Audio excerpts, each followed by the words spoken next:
In the wake of collapsing empires and broken oaths, amid the dust of deserts and the whispers of destiny, one man rose not with a crown, but with conviction. The West would know him by one name, Saladin. The year was 1137. The city of Tikrit, nestled along the banks of the Tigris River, was just another frontier town in a fractured Islamic world.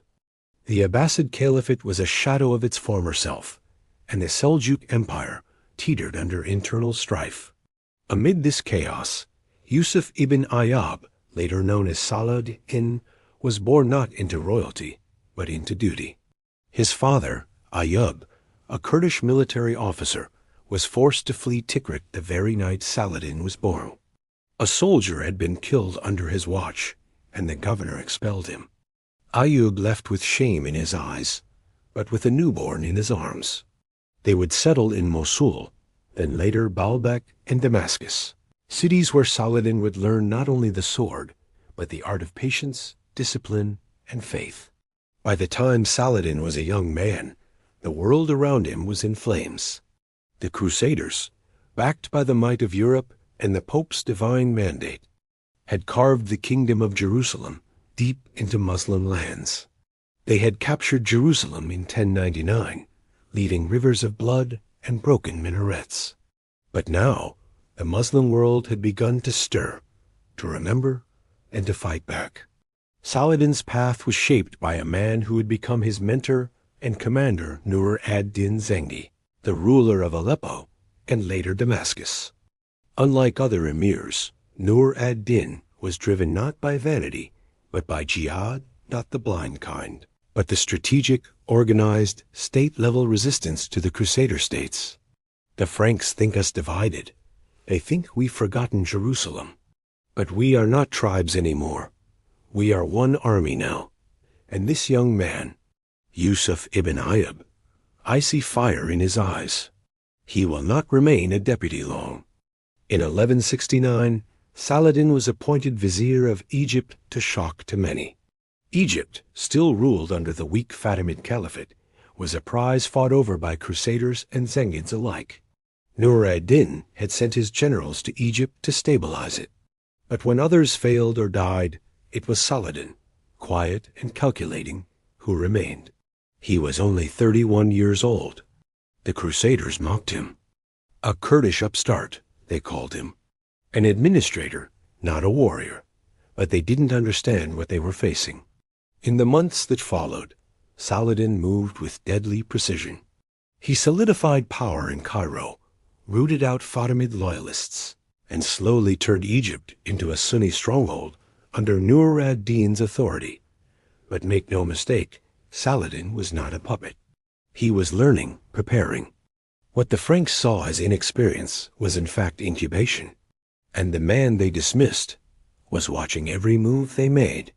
When Nur ad-Din died in 1174, the Islamic world held its breath. Many assumed chaos would follow, but Saladin acted swiftly.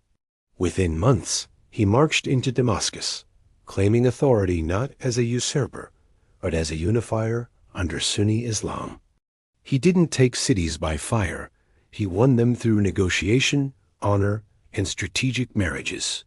In Aleppo, his diplomacy faltered. The young ruler there, al-Salih Ismail, resisted him. But even then, Saladin avoided bloodshed. He laid siege, pressured allies, and over years brought much of Syria under his control. The Saracen who now rules Egypt and Syria is no ordinary enemy. He is not rash. He does not overreach. He waits. He prepares. And worse, his men follow him not from fear, but from love. The Crusader states, once arrogant and scattered across the Levant like iron outposts, now grew nervous. The most aggressive of their kings, Baldwin IV of Jerusalem, had leprosy. He was dying. His kingdom was unstable, torn by politics, regents, and factions. And Saladin watched it all unfold like a chess master studying a weakened board. In 1177, the Crusaders tested him. At the Battle of Mont Gisard, Saladin suffered a rare defeat at the hands of Baldwin IV, who rode into battle despite his disease. The Christians hailed it as a miracle. But Saladin took the loss not as a shame, but as a lesson. He rebuilt his forces, reorganized command, strengthened his alliances with Damascus, Aleppo, and Mosul, and more importantly, he waited. Jerusalem will not fall by rage, it will fall by unity. We do not fight to destroy, we fight to liberate. By 1183, Saladin was not just the Sultan of Egypt. He ruled Damascus, Aleppo, and Mosul, all the core centers of the Levant. And the Crusaders? They were arguing in court over who should be king, while Saladin prayed under crescent moons, trained his cavalry, and prepared for what he called the greatest campaign of his life. In 1185, a fragile truce was signed between Saladin and King Baldwin IV's successor. But peace was never meant to last. One man would shatter it all. Reynold of Chatillon, a brutal Frankish lord who raided Muslim caravans during the truce, including one carrying Saladin's sister. That was his final mistake. Saladin sent envoys demanding justice. The Crusader King Guy of Lusignan, a weak ruler, refused to punish Reynold. It was the excuse Saladin needed. And so, in the summer of 1187, from the gates of Damascus to the plains of Galilee, Saladin moved. His banners rose. His swords shone. Over 30,000 men marched under his command, Kurds, Arabs, Turks, all united under one banner. Their goal, Jerusalem. But first, the Crusader army had to be destroyed. July 4th, 1187, the Battle of Hattin location, Horns of Hattin, near the Sea of Galilee. The Crusader army, led by King Guy Reynold, and the Knights Templar marched into the dry hills, hoping to relieve a Muslim siege at Tiberias. Saladin lured them in, cut off their water, blocked their access to Lake Tiberias, and surrounded them with cavalry. The sun scorched. The men baked in iron armor. The Muslims set dry grass ablaze, smoke choking the Christians, while arrows rained from all sides. Let the fire break their will. Let the sun be our ally. Let them come to us thirsty, desperate, blind. As the Crusaders formed their lines, chaos broke out. Knights tried to break through Saladin's lines, but his horse archers danced like phantoms, firing, retreating, encircling. The Crusader army collapsed into confusion. Horses trampled their own men. The Templars died in waves. By dusk, it was over. The true cross, the holiest relic of Christendom, was captured. Reynold was brought before Saladin. Did you not swear by your God to honor the truce? I swore to no infidel. Then I leave you to your God. He drew his blade and executed Reynold himself. In a single day, the Crusader kingdom was decapitated, its leaders captured, its relics lost. And as Saladin stood upon the hill of Hattin, watching the sun bleed into the Galilean sky, he knew. The road to Jerusalem now lay wide open. The banners of Saladin fluttered across the Galilean wind as the embers of Hattin still smoldered behind him. His army, bloodied yet unbroken, began its slow march south. There was no pause, no victory feast, no indulgent celebration. Jerusalem awaited. As the prisoners were bound and the wounded tended to, Saladin summoned his inner circle. There were no songs, only strategy. We struck their army, he said, eyes scanning the dusty horizon. But now, we must strike their soul. The gates of Jerusalem had withstood decades of siege, protected by thick walls, deep wells, and defenders who believed in divine guardianship. Inside, panic reigned. Nuns prayed loudly in stone chapels. Priests rang bells. And the people?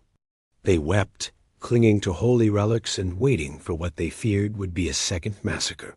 As they had once inflicted in 1099, Balian of Ibelin, a noble knight and former enemy, stood at the forefront of the city's defense.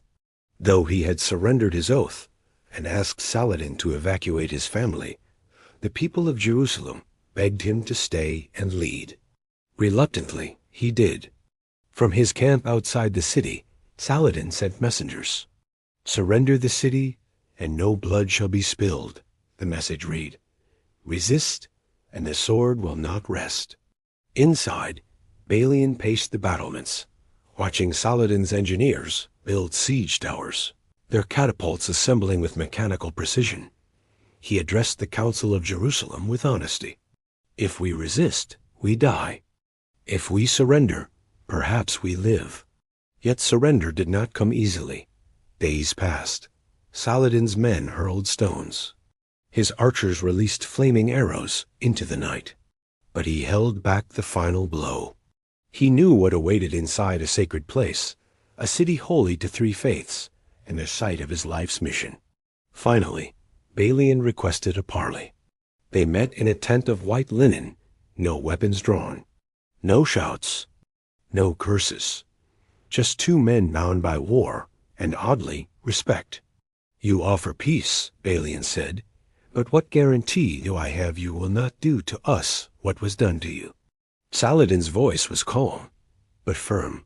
"I am not them," Balian nodded. "And if I refuse?" Saladin did not blink.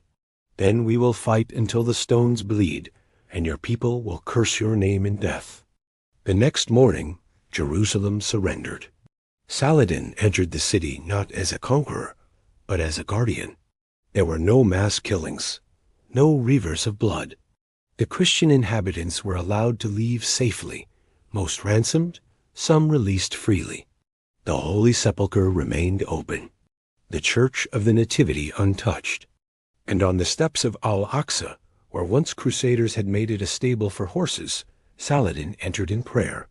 His men wept. Not for victory, but for the sight of Jerusalem returned. The Crescent once more rose beside the domes of stone and gold. But this peace was short-lived. From across the seas, the West erupted. Pope Gregory VIII called for vengeance. Europe responded with steel. Thus began the Third Crusade.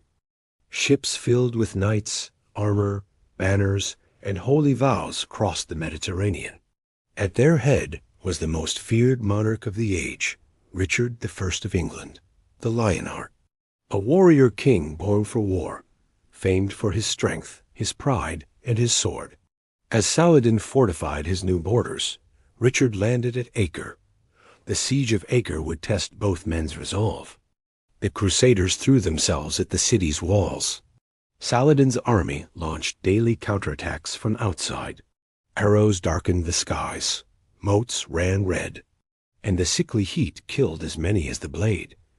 After nearly 2 years, Acre fell. Richard, in an act of merciless reprisal, executed nearly 3,000 Muslim prisoners. Saladin watched from a distant hill, his jaw clenched. But he did not respond with rage. He responded with resolve. They clashed again at Arsuf, near the coast. Richard's knights charged in brutal formation. Saladin's cavalry struck like lightning, circling, feinting, drawing blood, and disappearing. At times, they seemed like mirrors, each understanding the other's mind before the move was made. One fought with brute force and Christian zeal, the other with patience, strategy, and Islamic conviction. They exchanged letters, not insults. "I fight not for hatred," Saladin once wrote, "but for justice. When justice is done, I will sheath my sword." Richard replied, "You are a man I would call friend, had we been born on the same side." But despite all the victories, Jerusalem remained untouched. Richard approached within miles, looked upon its walls from a distance, and turned back. He knew he could not hold it. The desert, the Muslims, and Saladin's resolve made it clear. He could take the city, but never keep it. Instead, the two men did what kings often must: they compromised. In 1192, they signed the Treaty of Ramla. Jerusalem would remain under Muslim control, but Christian pilgrims could enter freely. Coastal Crusader states would remain, but no further expansion would come. It was not a perfect peace, but it was peace. When Richard sailed back to England, he left with admiration in his heart and frustration in his chest. He had not defeated Saladin, nor had Saladin broken him. They were equals, forged in the fire of their faith and the demands of kingship. Saladin, however, was not the same man. The years of war, exhaustion, and burdens of empire had aged him. In 1193, just months after Richard's departure, he fell ill in Damascus. He gave away his wealth, left no treasures for his heirs, only a name. On his deathbed, he whispered to his scribe, "There is no God but God. Mohammed is his messenger." As he died, the great cities of Islam wept. Even in Europe, there were whispers of mourning. Saladin was not seen as a tyrant, but a noble adversary. A lion of Islam who had fought with honor, ruled with grace, and left a legacy even his enemies respected. And so ends the tale of the man who rose from the banks of the Tigris, united a fractured world, faced down kings, and reclaimed the holiest city in the name of justice. His name was Saladin, but the world would remember him as Saladin.